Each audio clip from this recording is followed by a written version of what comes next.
తర్వాత 3,430 కోట్లు ఖర్చు పెట్టారు.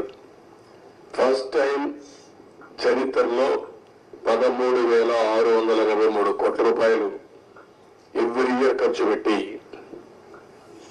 సాగునీరు కోసం ఎక్కువ ప్రాధాన్యత ఇచ్చాం. పోలవరాన్ని కూడా ముందుకు తీసుకెళ్ళాం. ఈరోజు ఈ పరిస్థితిలో మీరు కూడా అధ్యయనం చేయండి. డేటా అంతా మీకు కూడా ఇస్తాను. ఇందులో రహస్యాలు ఏమీ లేవు. అలాంటివన్నీ స్టడీ చేసి మనం ఏం చేయాలో చేయడం, దీన్ని కంప్లీట్ చేసుకోవాలి. ఇది ఒక కేస్ స్టడీగా ప్రతి ఒక్కరికి అర్థం కావాలి. రాష్ట్రంలో ఉండే ప్రతి ఒక్క వ్యక్తికి సంబంధించిన ప్రాజెక్ట్ ఇది. వాళ్ళ భవిష్యత్తుకు సంబంధించిన ప్రాజెక్ట్ ఇది.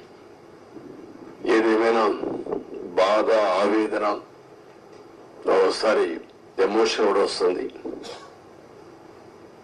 నిబ్బరంగా ఉండి దీన్ని ముందుకు తీసుకుపోవాల్సిన అవసరం ఉంది.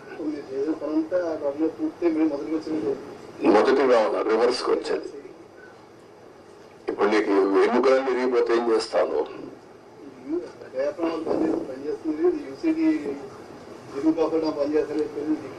అది లేదు, అప్పర్ కాఫర్ డ్యామ్ లేదు, లోయర్ కాఫర్ డ్యామ్ లేదు, గైడ్ బండ్ ప్లస్ గ్యాప్ 1 సగం కొట్టుకొని వెళ్ళిపోయింది. ఒకటి కాదు, అస్తవ్యస్తమైన పరిస్థితి.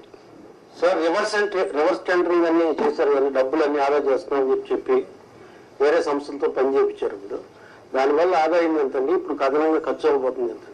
నేను ఏమంటానంటే ప్రాజెక్టు కొట్టుకొని మేడం రివర్స్ టెండరింగ్ మీరు అర్థం చేసుకోవాలా.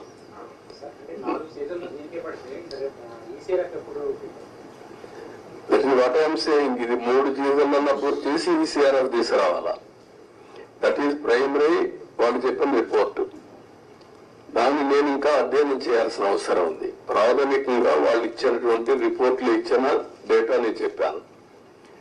మళ్ళీ వీళ్ళు ఎంతవరకు అవగాహన చేసుకున్నారు? సీడీ ఏం చెప్తుంది, కేంద్ర మంత్రి ఏం చెప్తాడు?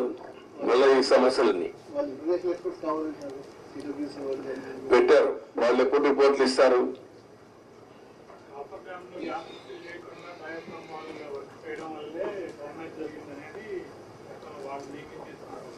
ఆరోపణ కాదు, కాఫర్ డ్యామ్ ని ఫిలప్ చేయడం కోసం క్లియర్ గా కట్టి ఆ 1 month లో ఈ ఏజెన్సీలు మార్చకపోతే అయిపోయింది.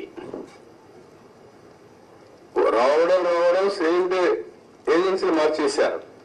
ఆ ఏజెన్సీ రెస్పాన్సిబిలిటీ ఆ సీజన్ లో చేసే రెస్పాన్సిబిలిటీ అని చెప్పారు.